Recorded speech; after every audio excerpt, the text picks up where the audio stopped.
सुक्ति कह रही है, सुक्ति नंबर 2 वनपद की है।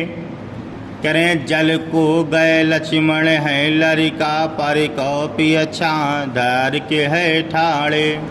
यहाँ पर माता सीता जी रामचंद्र जी से कह रही हैं कि लक्ष्मण जल को गए लखन है लरिका, कि जो लक्ष्मण जी हैं वो अभी छोटे से हैं और वो जल को लेने के लिए गए। छोटे से का मतलब है लड़का, लड़का कोई बड़ा वयस्क व्यक्ति नहीं है।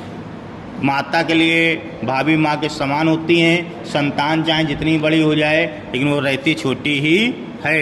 यही कह रहे हैं जल को गए लखन है लड़का, कि जल लेने के लिए लक्ष्मण जी गए हैं। ठीक है, जल लेने के लिए लक्ष्मण जी गए हुए हैं और अभी वो लड़का हैं यानी छोटे हैं।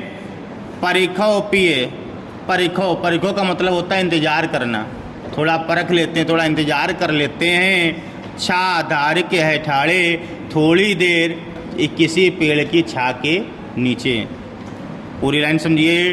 जल को गए लखन है लरिका परिखो पिए छा, घर के है ठाड़े, कि लक्ष्मण जी अभी छोटे हैं, जल लेने के लिए गए हुए हैं और चलो कहीं थोड़ी देर पेड़ के नीचे खड़े हो जा करके उनका इंतज़ार कर लेते हैं। पोची पसेर बयारी करो और पाए पखरियों भभोरी ठाड़े।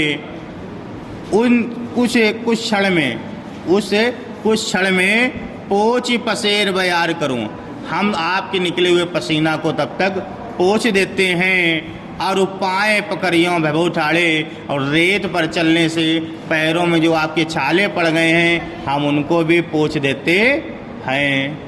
माता कह रही हैं कि लक्ष्मण जी अभी लड़का हैं, जल लेने के लिए गए हुए हैं, चलिए कुछ समय के लिए इस पेड़ के नीचे हम इंतज़ार कर लेते, पेड़ की छाया के नीचे हम इंतज़ार कर लेते हैं। जब ऐसा उन्होंने कहा और कहा तब तक मैं आपके कुछ समय जो पसीना निकल रहा है कुछ समय के लिए पसीने को पोंछकर रेत में चलने से जो पैरों में छाले पड़े हुए हैं उन छालों को भी हम क्या कर देते हैं, साफ कर देते हैं या पोंछ देते हैं। तुलसी रघुबीर पियास में जान के बैठे बिलम्ब को कट कहे काले। तुलसीदास जी कह रहे हैं श्री रामचंद्र जी समझ जाते हैं कि माता सीता थक चुकी हैं, कि सीता जी क्या हो गई हैं, थक चुकी हैं। ये स्वयं बैठने की इनकी इच्छा है, इन कहने से सकुचा रही हैं। तो यहाँ तुलसीदास जी कह रहे हैं रघुबीर पिया श्रम जान के, रघुबीर जी ने अपने प्रिय यानी सीता जी के मन की बात को समझ लिया। बैठ बिलम लो कटक काड़े, और उनको पेड़ के नीचे बैठाल कर उनके पैरों में लगे हुए कांटों को धीरे धीरे निकालने लगते हैं। कौन? रामचंद्र जी सीता माता के पैरों के लगे हुए जो कांटे हैं वो धीरे धीरे निकालने लगते हैं। जानकी नाको नेल कियो पुल को तन बारी बिलोचन वाले। जानकी जी ने जब अपने प्रति अपने पति के इस प्रकार के स्नेह और प्रेम को देखा तो उनका शरीर प्रफुल्लित हो गया और उनके आंखों में क्या हो गए, आंसू भर आए। ये तो लिखा बिलोचन वाले।